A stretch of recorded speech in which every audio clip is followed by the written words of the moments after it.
요즘은 결혼도 기피하고 애도 낳지 않고 인구가 줄어가는 희대 시대를 살고 있습니다.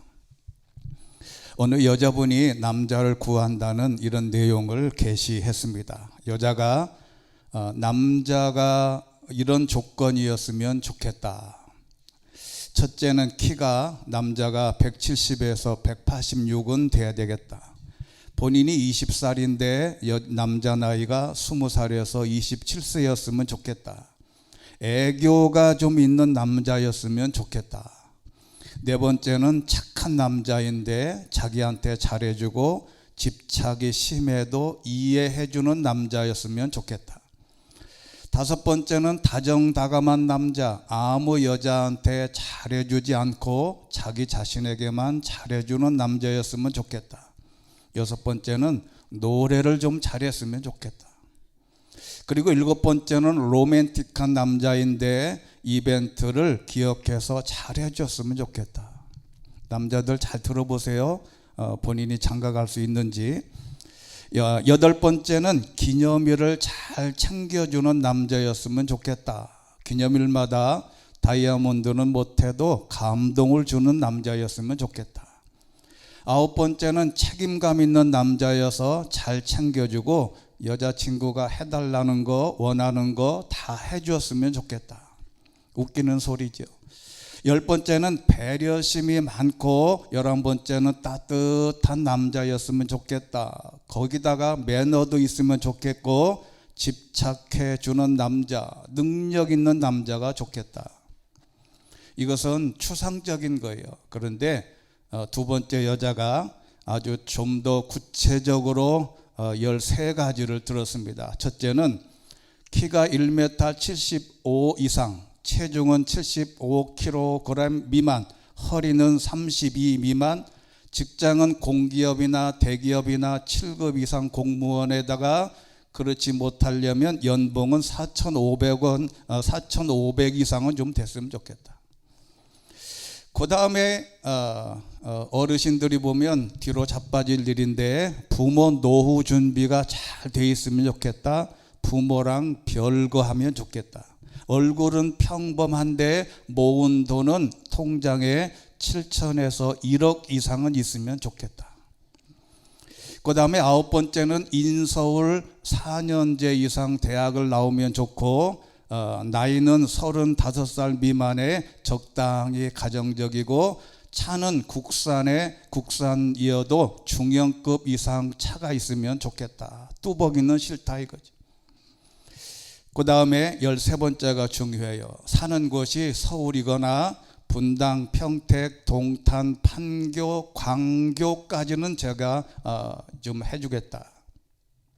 거기다 대고 뭐라고 썼냐면 내가 뭔 재벌 2세를 바라는 것도 아니고 사자 전문직을 바라는 것도 아니고 현실적인 조건만 따지는 건데도 진짜 남자 만날 사람 없다 하소연했어요.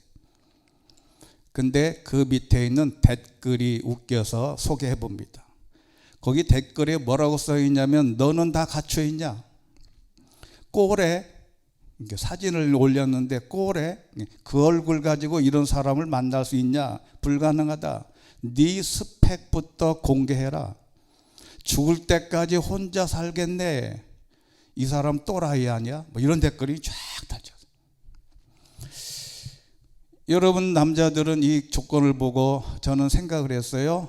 나는 장가 못 가겠다. 옛날이나 갔지 지금은 불가능하겠다.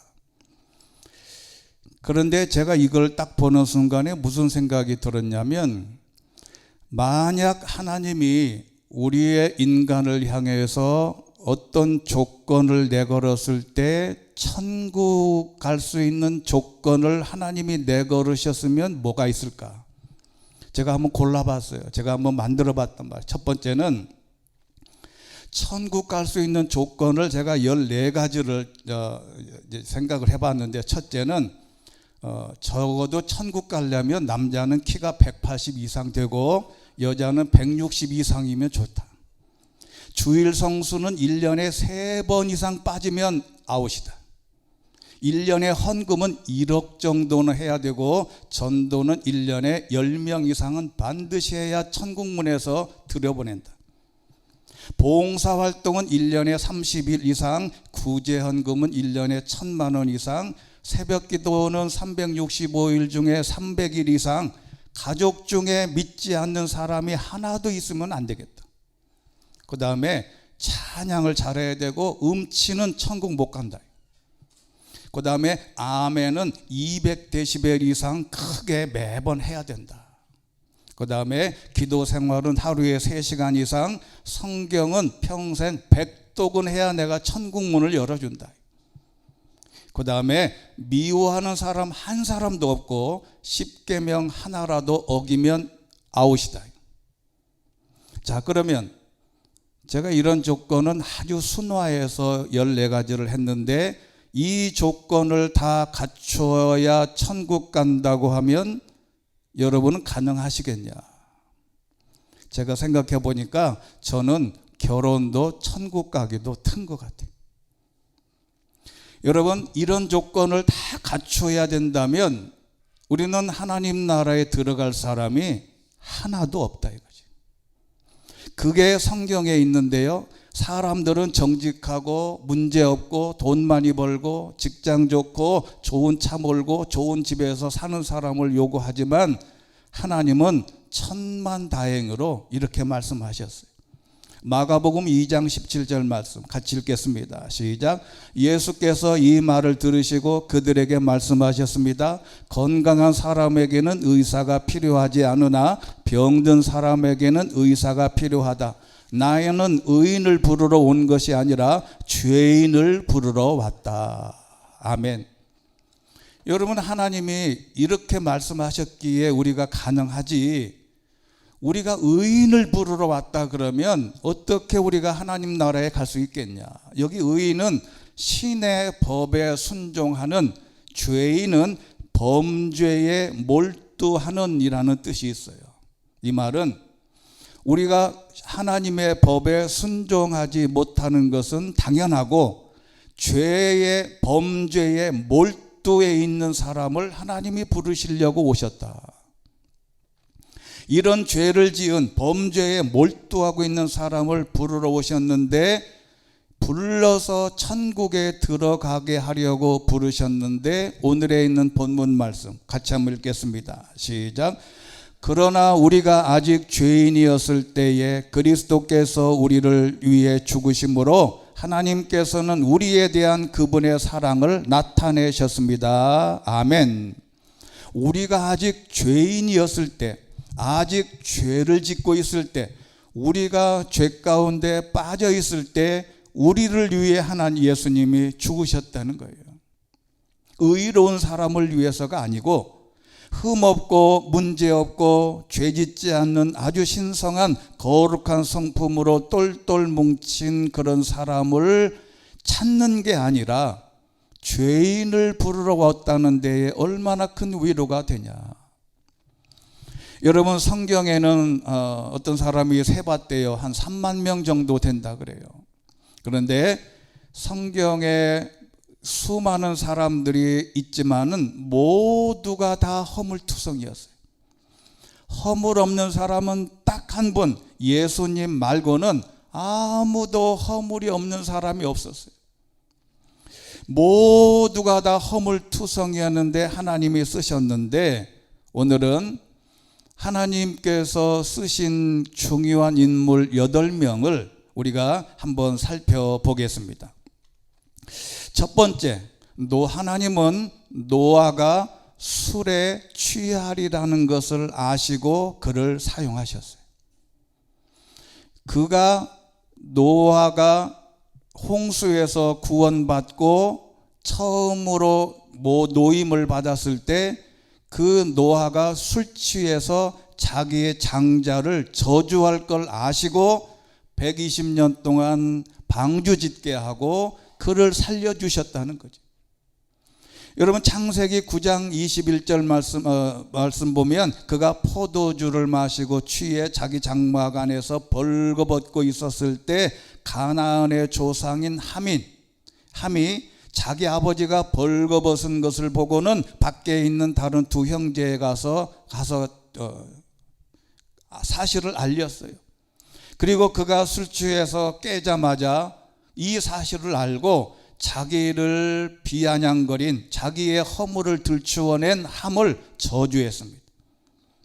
노아 홍수에서 구원받은 노아가 술 취해서 누워 자다가 자신의 아들의 행동을 분노해서 아들을 저주하게 됩니다.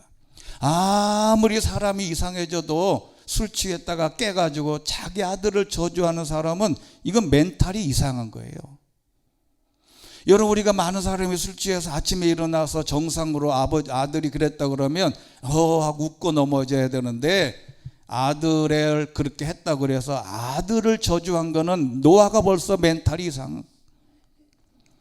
하나님은 노아가 이렇게 술 취해서 실수할 줄 아시고 120년간 방주를 짓게 하고 구원의 방주, 인류의 방주를 지었으나 술 취해서 아들을 저주하게 됩니다.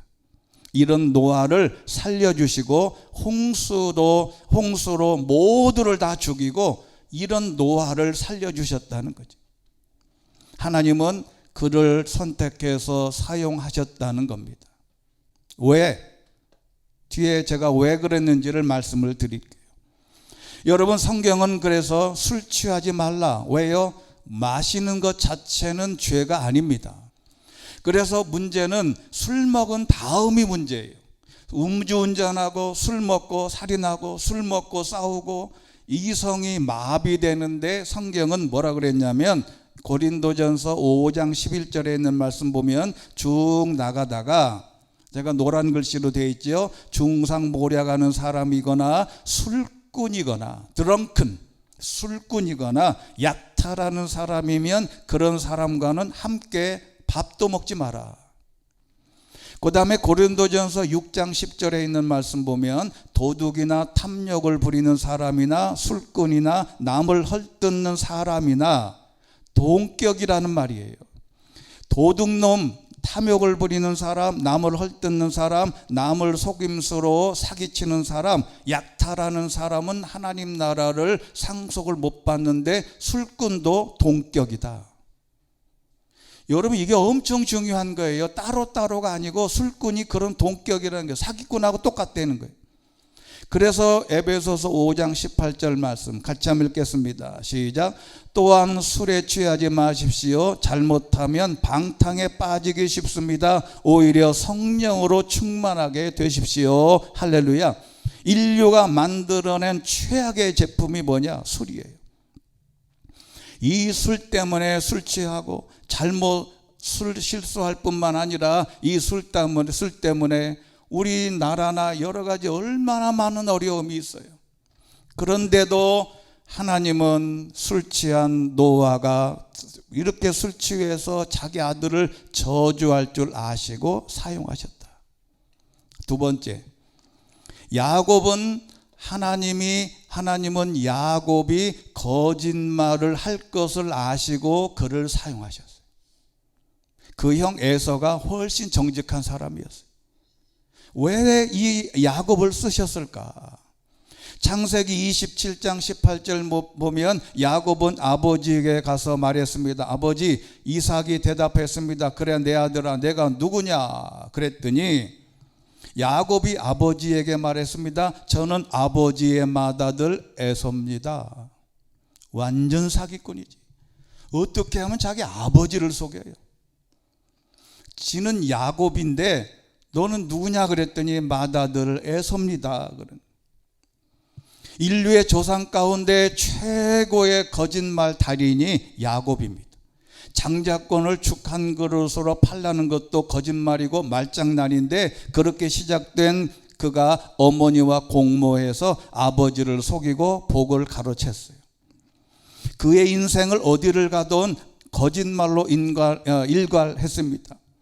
외삼촌 라반도 속이고 편법으로 양을 늘리고 드디어 자신도 속고 쫓기듯 도망을 나와서 베델에서 하나님을 만나고 정상으로 돌아올 때까지 야곱은 거짓말의 달인이었어요. 그럼에도 불구하고 하나님은 왜 이런 야곱을 쓰셨을까? 왜 쓰셨을까? 나도 우리도 저도 모두가 다 거짓말장이지만 쓰시겠다는 신호가 아닐까. 그러니 여러분, 주변에 거짓말한다고 너무 열받지 마셔라. 나도 거짓말쟁이다. 정치인도 거짓말쟁이고 경제인도 거짓말쟁이고 사채업자, 전세 사기, 심지어 지난번에 말한 광고도 사기입니다. 거짓말을 합니다. 가만히 묵상해 보면 세상 모두가 다 거짓말투성인 것 같아요. 여러분, 우리나라를 동방예의 지국이라고도 하고 체면문화라고도 하는데 이게 거짓말 문화라는 말과 비슷해요. 여러분, 신학교 다닐 때 제가 정장복 교수님에게 설교학을 들었는데 이분이 한일장신대 총장을 지내시고 은퇴하셔서 84살에 아파트 앞에서 조깅하다가 넘어지셔서 쓰러지셔서 돌아가셨어요. 작년에 돌아가셨어요. 이분이 설교 시간에 이런 말들을 언급하지 마라라고 한 게 두 가지가 있어요. 첫 번째는 아닌 밤중에 홍두깨, 이 말은 하지 말라는 거예요. 설교 시간에. 왜? 이 말은요, 이제 혹시 여러분 개인적으로 궁금하면 저한테 말씀하면 제가 알려드리는데 이게 굉장히 외설적인 말입니다. 이거는 일반적인 사람이 알고 있는 말이 아니고 굉장히 외설적인 이런 말인데 이 말은 모르고 사람들이 그냥 막 설교 시간에 하니까 그 말 하지 마라. 그 말은 외설적인 단어다. 그 다음에 동방예의 지국이라는 말도 설교 시간에서 하지 마라. 역사학자들이 이걸 알면 당신 설교자 한 방에 간다. 왜 그러냐? 옛날에 우리가 중국에 지배를 당할 때 우리가 모든 주변 국가들이 조공을 바쳤어요. 조공이 뭔지 아시죠? 여자도 갖다 바치고 좋은 쌀도 갖다 바치고 하여간 있는 거 좋은 거 다 갖다 바쳐. 그런데 다른 민족들은 가서 닥달하고 죽이고 안 주면 너 죽여버리겠다 그러고 막 억압하고 폭력을 하고 힘을 과시해야 조공을 바치는데 조선이라고 하는 나라는 가만히 있어도 알아서 다 바쳐. 그러니 중국 입장에서는 야, 저 조그마한 조선이라는 나라가 너무 예의가 좋다. 그래서 동방예의 지국이라. 그 말은 하면 안 된다는 말, 우리가 굉장히 부끄러운 말인데 누가 예의가 바르면 우리가 동방예의 지국이라 이분이 너무 예의가 발라. 그건 거짓말. 그렇게 하면 안 된다. 제가 왜 이 이야기를 하냐면 공자의 영향을 받아서 체면 문화가 너무 심해요.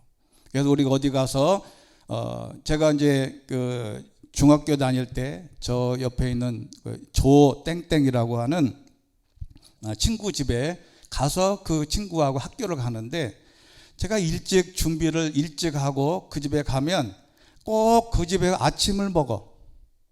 근데 그 집에 아침을 먹는데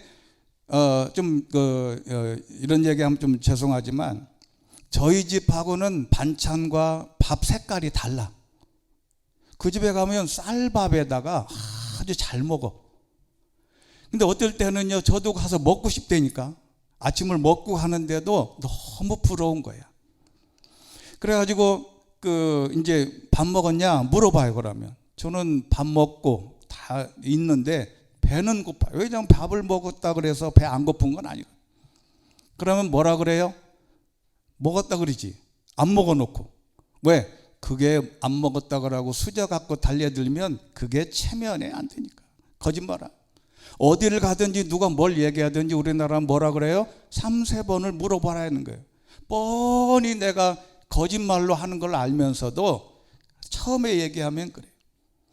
옛날에 제가 아는 그 교수님이 미국 가서 굉장히 스트레스를 받은 게 하나 있대요. 그게 뭐냐면 자기 우리나라에서 미국 가서 죽기 살기로 해서 논문을 쓰고 논문 지도를 봤는데 그 교수님이 미국인 교수님이 쭉 설명을 하는 거예요. 이렇게 쭉 설명을 하고 You understand? 알았어?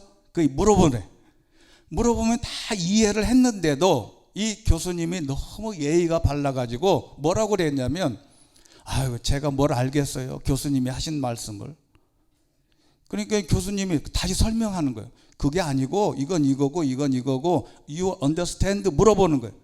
그러면 또 확실히 안다 그러면 너무 교만할까봐, 아이고 교수님 제가 뭘 알겠어요.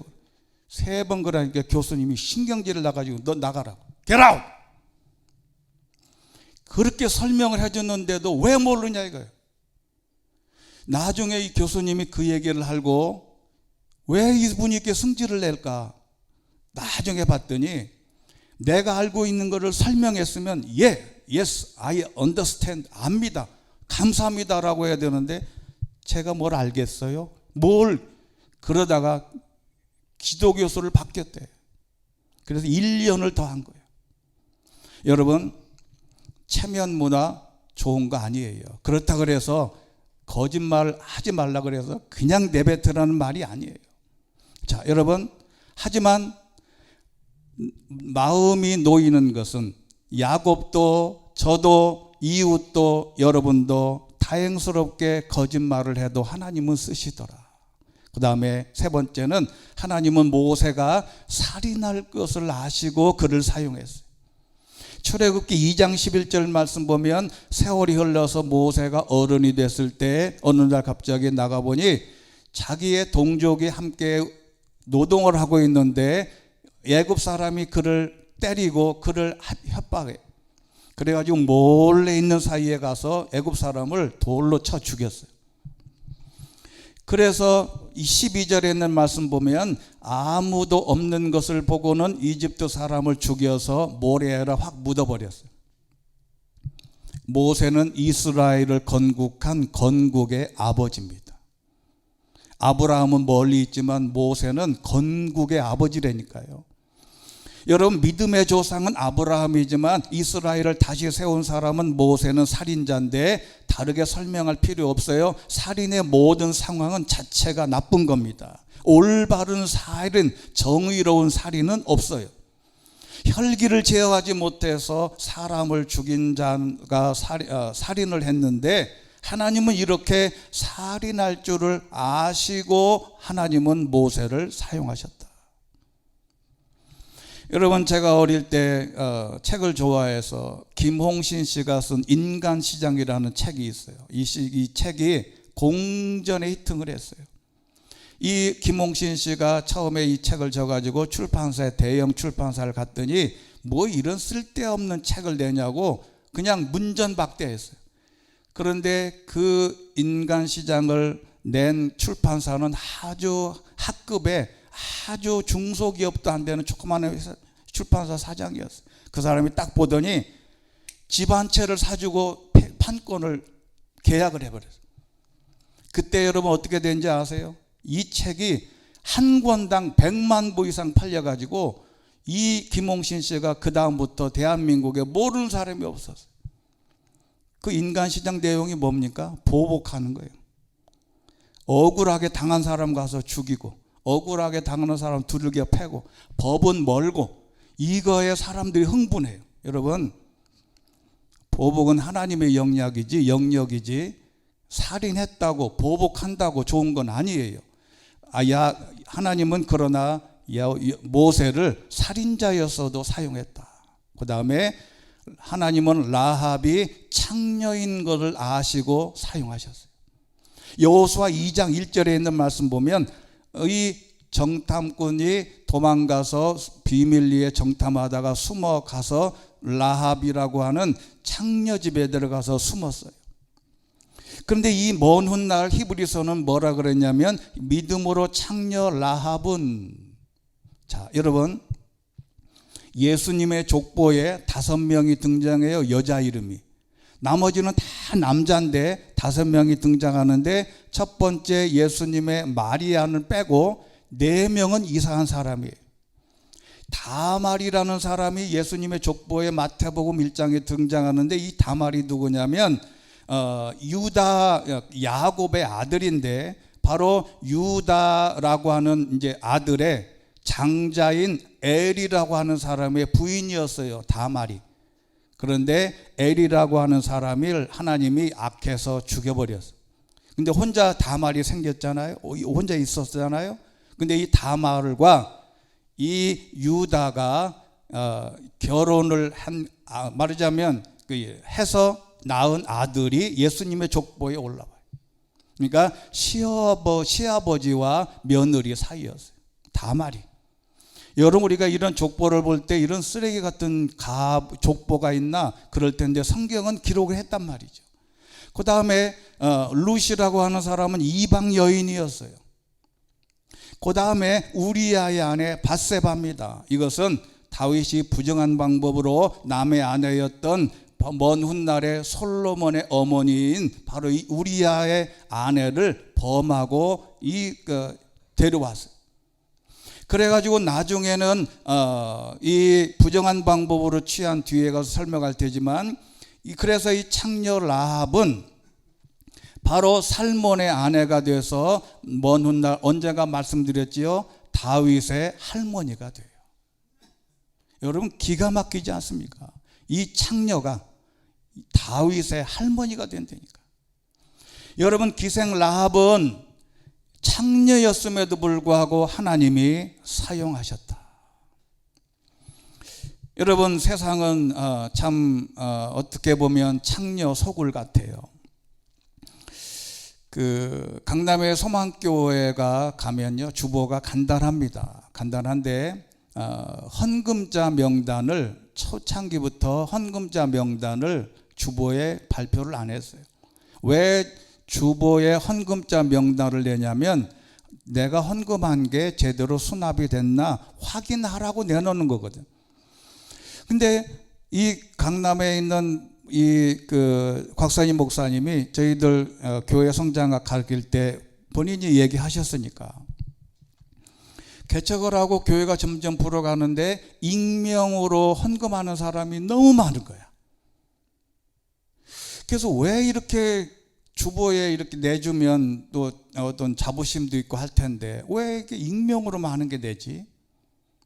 나중에 알고 봤더니 강남에는 술집들이 많아요.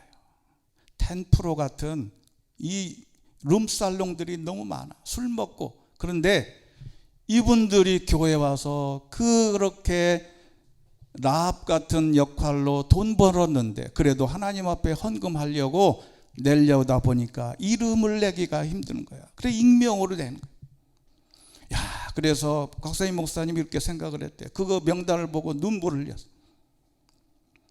도대체 우리가 하나님 앞에 드린 모든 돈이 정상한 돈이 맞냐? 그런데 저 사람들도 저렇게 하나님 앞에 헌금하니 그렇다 그래서 우리가 자랑스럽게 헌금자 명단에 이름을 내는 게 하나님 앞에 부끄럽다.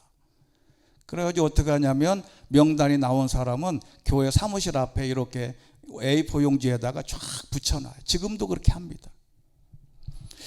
여러분, 창녀든 유흥업에 종사하든 하나님은 그를 사용하셔서 메시아의 족보에 오르는 놀라운 하나님의 역사가 있는데, 하지만 하나님은 창녀도 사용하시더라.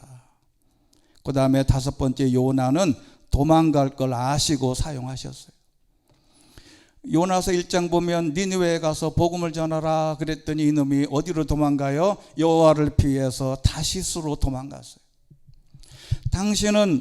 하나님은 당신의 일을 대신할 사람을 찾아 쓰시는데 요나를 선택했지만 도망갔어요. 도망갈 것을 아시고 사용하셨어요. 뻔히 도망가서 속을 썩일 것을 아시고 사용하셨어요. 여러분, 이렇게 따지면 저도 여러분도 혹시 하나님의 사역을 피해서 달아나 본 적이 없지 않냐? 외면한 적도 있어요. 부담된다고 직분 받지를 않고 소홀히 한 적도 있어요. 그 옛날 요나만 하나님의 사역을 피하고 외면한 건 아니에요. 어떻게든 교회에 봉사하고 헌신하라고 하면 교회 일을 하는 거 피하려고 하는 사람이 있다 이 말이에요. 지금도 있어요. 아프다 그래요. 바쁘다 그래요. 시간이 없다 그래요. 피곤하다 그래요. 자기 할 일은 다 하면서 돌아다니면서 요나처럼 뺀질매진 사람이 있다 이 말이죠. 그런데 하나님은 그를 사용하셨다 이 말이죠. 6번째, 하나님은 다윗이 간음할 걸 아시고 그를 사용했어요.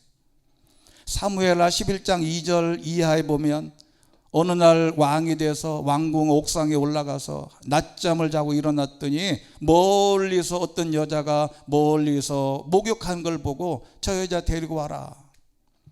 나중에 4절에 있는 말씀 보면 다윗은 여인과 함께 잠을 잤고 그 후에 여인을 되돌려 보냈는데 나중에 덜컥 임신했다는 소식을 듣고 이놈은 남편이 누구냐 알아봤더니 우리야라고 하는 충성스러운 자기의 군인이었어요. 가서 군대 장관에게 우리가 같이 전진, 그 다음에 맨 앞에다가 우리야를 놓고 후퇴해서 혼자 동떨어 놓고 죽게 만들었어요. 이 다윗은 먼 훗날 간음하고 남의 아내를 데려오기 위해서 남편을 살해한 엽기적인 살인을 저지른 중범죄자였어요. 여러분, 지금 만약에 왕이 그랬다 그러면 그건 왕의 자리에 못 있어요. 10계명 중 제7계명 간음하지 말라 계명을 정면으로 어기고 제6계명 살인하지 말라 정면으로 어긴 바로 살인자였어요. 그런데도 하나님은 다윗을 사용하셨다. 왜? 7번째, 하나님은 베드로가 예수님을 배반할 것을 아시고 그를 사용했어요.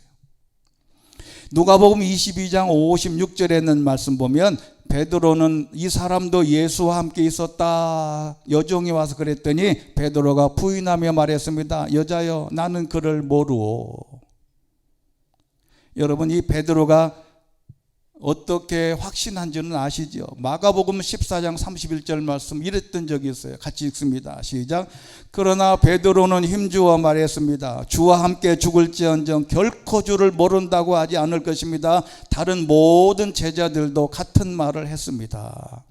여러분, 예수님이 이렇게 나를 배반할 줄 알았는데 3년 동안 데리고 다니고 얼굴 보면서 그랬을 거 아니에요. 너 이놈 언젠가는 날 배반할 놈, 너 이 썩을 놈, 너 언젠가는 날 배반할 놈인데, 이런 말을 했을 때 이 예수님이 이 베드로를 보고 얼마나 기가 막혔을까. 내가 너 뻔히 아는데, 너 나중에 나 배반할 줄 아는데 죽을지언정 나는 하나님 너 배반 안 한다. 속으로 뭐라 그랬겠어요? 웃기고 있네 이놈. 이게 이렇게 거짓말을 세게 해. 하지만 예수님은 끝까지 한마디도 않으시고 배반했어도 부하로 처음 갈릴리로 바닷가로 가셔서 내 양을 먹이라고 놀라운 현장을 보여주신 것은 얼마나 예수님의 하나님의 사랑이 크냐. 배반할 줄 아시고 예수님을 그를 버리지 않으셨다. 마지막 8번째, 하나님께서는 바울이 그리스도인들을 박해할 걸 아시고 하나님이 그를 사용하셨어요. 사도행전 9장 2절 보면 남자와 여자를 가리지 않고 잡아다가 예루살렘으로 끌고 오기 위해서 가서, 왜 끌어와서 뭐 하냐고? 돌려 때려 죽이려고. 율법으로 정죄하면 사법적인 시스템도 전혀 손을 못 써요. 그냥 데려다가 이거는 율법에 어긋나면서 돌로 때려 죽이면 거기서 끝나는 거예요. 사울아, 내가 왜 나를 핍박하냐. 불렀는데도 열심은 있었지만 간접 살인자였던 바울을 하나님은 사용하셨어요. 이 흠 있는 8명의 사람, 기타의 모든 아브라함이나 모든 사람 다 마찬가지예요. 왜 하나님은 이런 사람을 사용하셨을까? 답은 이겁니다. 이 같은 사실을 볼 때 하나님이 당신을 사용하지 않으실까요? 하나님이 이런 사람도 사용했다면 저와 여러분도 부족하지만 사용하실 줄로 믿습니다. 이걸 보여주기 위해서 하나님은 이러한 치부와 말로 표현할 수 없는 더러운 모습들을 적나라하게 예수님의 족보에 올리고 예수님의 사역과 성경의 역사가, 많은 사람들이 그래요. 성경을 읽다가 많은 사람들이 마음이 상한데, 뭐 이런 얘기가 시아버지하고 며느리하고 해서 애를 낳고 이런 내용이 있으니까 얼마나 충격을 받아요. 왜? 하나님은 그럼에도 불구하고 우리를 사용하실 이유가 있다. 그것의 단서가 딱 하나 있습니다. 그건 뭐냐면 회개한 것이에요. 앞에 있는 8명 다 하나님 앞에 돌아온 것만 하나님께서 사용하신 결과예요. 가룟 유다는 돌아올 수 있는 강을 건너지 못한 채 스스로 죽었고, 우리는 사울이라고 하는 이름은 희망이라는 뜻이에요. 그러니까 우리가 구약의 일대왕 사울이 있고 구약 신약에서 복음 사역을 한 사울이 있지요. 똑같은 이름이에요. 근데 사울이라는 이름은 희망이라는 뜻인데, 이 희망이라는 뜻을 그대로 가지고 있던 사울은 하나님께 버림을 당하고, 이 바울이라는 뜻은 작은 자라는 뜻입니다. 작은 자가 된 바울은 하나님이 쓰셨어요. 같은 살인자지만. 그래서 하나님이 이제 우리에게 이렇게 말씀합니다. 로마서 6장 13절, 불의의 무기로 죄에게 내주지 말고 여러분의 지체를 의의 무기로 하나님께 드리십시오. 할렐루야.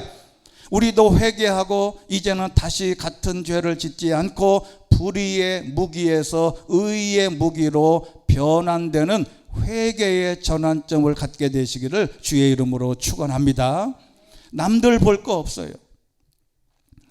여러분, 제가 언젠가 말씀한 적이 있는데, 노 부부가 어느 날 자기 할머니가 도대체 내가 말을 해도 못 알아듣는 거야.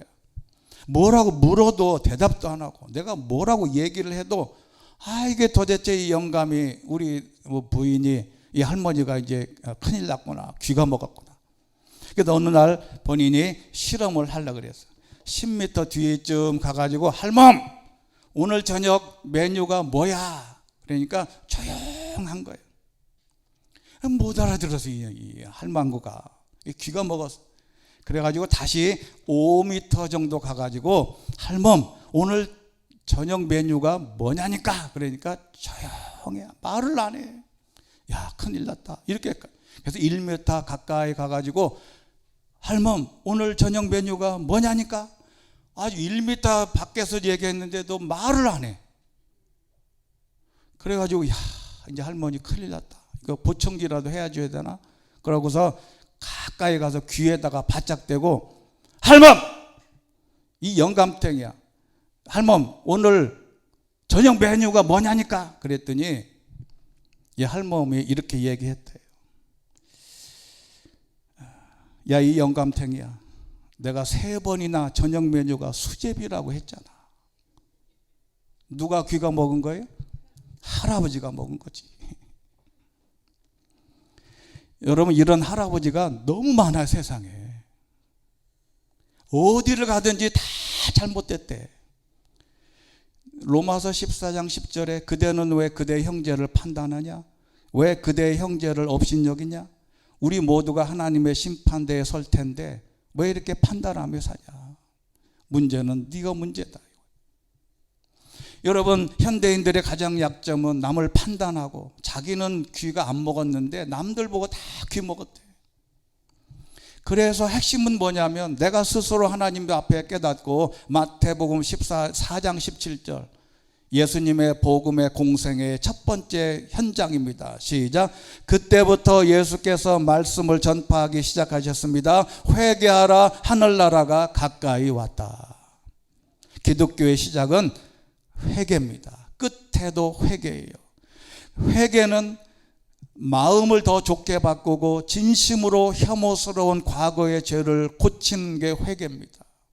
여러분, 바로 회개는 자신을 먼저 살피는 것이고, 죄를 묻어두거나 외면하거나 관용하라는 말이 아니라, 죄는 자기가 고백해야 효과가 있습니다. 이것이 기독교의 정신의 시작이에요. 그래서 유명한 성인 아우구스투스는 고백록, 톨스토이의 참회록, 루소의 고백록, 이게 기독교 고전의 3대 참회록인데, 이제 4번째는 누가 써야 되냐? 저와 여러분이 써야 될 줄로 믿습니다. 회개하면 어떤 죄를 짓든지, 살인자든 창녀든 가늠한 사람이든 하나님이 쓰신다. 마지막 요엘서 2장 12절 13절 말씀을 같이 읽고 말씀을 맺겠습니다. 시작. 여호와의 말씀이다. 이제라도 너희가 금식하고 슬퍼하며 통곡하면서 너희의 온 마음을 다해 내게로 돌아오라. 너희의 옷이 아닌 너희의 마음을 찢고 너희의 하나님 여호와께 돌아오라. 그분은 의로우시고 긍휼이 많으시며 화를 내는 데는 더디시고 사랑이 풍부하시며 마음을 돌이켜 재앙을 거두기도 하시는 분이시다. 할렐루야. 자비로우신 하나님 아버지, 이 땅에 살아갔던 수많은 성경적 인물도 너무나 많은 흠이 있었습니다. 간음과 창녀에다가, 그리고 살인자였다가, 그리고 배반자였다가, 이루 언급할 수 없을 만큼의 많은 죄를 짓고 살았으나 그들이 회개하고 하나님께 쓰임받았듯이 우리도 형편없고 문제있고 도저히 구제불능 같은 우리도 하나님이 쓰신다고 하는 약속의 말씀을 믿고 회개에 동참하여 하나님께 나아갈 수 있는 저희들 되게 하여 주시옵소서. 예수 그리스도의 이름으로 기도드리옵나이다. 아멘.